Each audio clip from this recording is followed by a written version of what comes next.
Welcome to the Resources Roadhouse. I'm Wally Graham. I'm at the 2022 RIU Sydney Resources Roundup, where I caught up with ABx Group CEO Dr Mark Cooksey. Mark, welcome to the Resources Roadhouse. It's good to see you. Thank you. So ABx Group, there is a couple of strings to the ABx bow. Could you just fill us in on the two segments? You've got one segment over here, another here. Just fill us in on the commodities you chase. Yeah, so the first one is rare earth metals. As you know, rare earths under high demand around the world. Plenty of companies looking for them.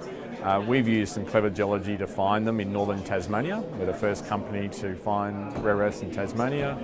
And also importantly, it looks like they're the ionic clay type, which are typically cheaper and easier to process. So right now we're doing more drilling to better understand how much we've got.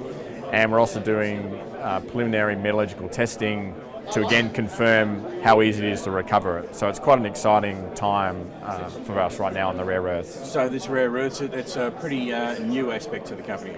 Yeah, it's something that's it's been on our mind for a while, because we started with bauxite, and actually there's some geological science to say there can be rare earths not something associated with bauxite, or some of the geology that led to our bauxite could lead to rare earths. It was really just about 18 months ago that we started looking for them in earnest and finding them. Yeah. So it was a conscious idea to go and look for the rare earths, so they just didn't pop up. Yeah. So there was a theory there that our head geologist Ian Levy knew about, and it always had in his mind. And then we actually started looking for them. Yes. Okay. And on the other hand? Yeah, so the other one's quite different. It's aluminium fluoride, this is a chemical processing technology. It's not mining. Aluminium fluoride is essential for aluminium smelting. If we didn't have it, our smelters literally would be at risk of closure within a few weeks. And Australia is the largest aluminium producing region in the world that has no local supply. So we import it all. So we don't want supply cut off for any reason. And what we've developed is a new technology to take a waste from the aluminium smelting process and turn it back into this aluminium fluoride. So it's both green, it's recycling, and it's supplying a strategic chemical. And the federal government's just realised that. We just, on Friday, got a $7.5 million grant, basically 50% of the cost of building our first small commercial plant, again in northern Tasmania.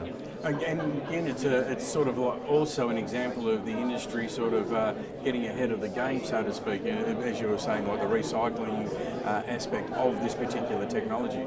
Yeah, that's right. It's the aluminium companies globally are sort of increasingly concerned about this material that can become a waste, and we've come in at the right time saying, we can take that and turn it back into a product you need. And then the strategic advantage in Australia is currently we have no supply of that chemical. So for the Australian aluminium industry, it's perfect, basically. Yeah. Oh, well, if you're going to find a gap, you might as well find a very niche gap, and obviously you're going to fill that. And that's our strategy, is to think very rigorously about different opportunities and look for ones that stack up really well and follow those. We're not trying to do everything. But both of this rare earth opportunity and the Alcor aluminium fluoride are both niche opportunities that are very attractive. All right, well, we look forward to hearing more from all that, Mark, so keep in touch with the Roadhouse. Great, thank you very much.